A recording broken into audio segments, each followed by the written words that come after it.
बिछ गए सियासी विषाद, खेला जा रहा है सियासी खेल, जारी है वार पलटवार।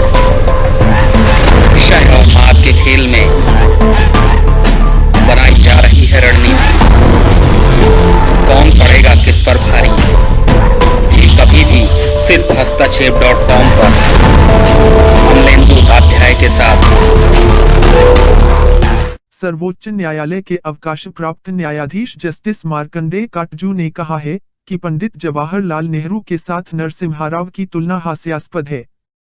हस्तक्षेप.com पर प्रकाशित एक लेख में जस्टिस काटजू ने लिखा है कि 28 जून को पूर्व प्रधानमंत्री पीवी नरसिम्हा राव (पीवीएनआर) की 100वीं जयंती के अवसर पर कई दलों के राजनीतिक नेताओं द्वारा उन्हें श्रद्धांजलि दी गई। तेलंगाना के मुख्यमंत्री केसीआर ने कहा कि पीवीएनआर को नेहरू की तुलना में भारत रत्न दिया जाए। इसमें कोई संदेह नहीं है कि नरसिम्हा राव ने साहसिक आर्थिक सुधार पेश किए, लेकिन उसके बारे में कुछ अन्य बातें भी हैं जिन पर विचार करने की आवश्यकता है। 1984 में जब सिखों का कत्लेआम हुआ था, तब नरसिम्हा राव केंद्रीय गृह मंत्री थे और हालांकि दिल्ली पुलिस सीधे केंद्रीय गृह मंत्री के अधीन है, उन्होंने दिल्ली में हजारों सिखों की भयानक हत्याओं को रोकने के लिए कुछ नहीं किया। जाहिर है कि वह राजीव गांधी को नाराज नहीं करना चाहते थे, इसलिए उनके हाथ भी खून से सने हैं। इस संबंध में जस्टिस काटजू ने अपने ब्लॉग पर लिखे एक लेख का हवाला भी दिया है।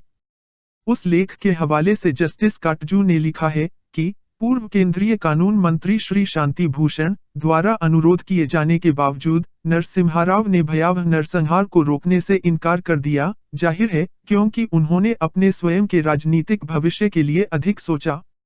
जुलाई 1993 में जब नरसिम्हा राव अल्पमत की केंद्र सरकार का नेतृत्व कर रहे थे, तब उन्होंने लोकसभा में अविश्वास मत में अपना सरकार बचाने के लिए झारखंड मुक्ति मोर्चा के सांसदों 40 लाख रुपए देकर को रिश्वत दी थी। उनके खिलाफ भ्रष्टाचार के कई अन्य आरोप थे।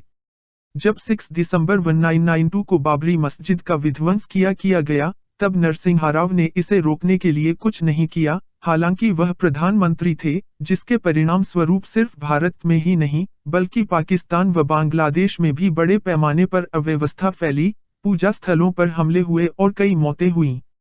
जस्टिस काटजू ने लिखा है कि उनकी दृष्टि में नेहरू के साथ नरसिम्हा राव की तुलना हास्यास्पद है। नेहरू एक विशाल और दूरदर्शी व्यक्ति थे, जिन्होंने भारत का आधुनिकीकरण किया और उनके खिलाफ भ्रष्टाचार का कोई आरोप नहीं था। दूसरी ओर नरसिम्हा राव मात्र एक कैरियरवादी और एक चालाक फिक्सर थे।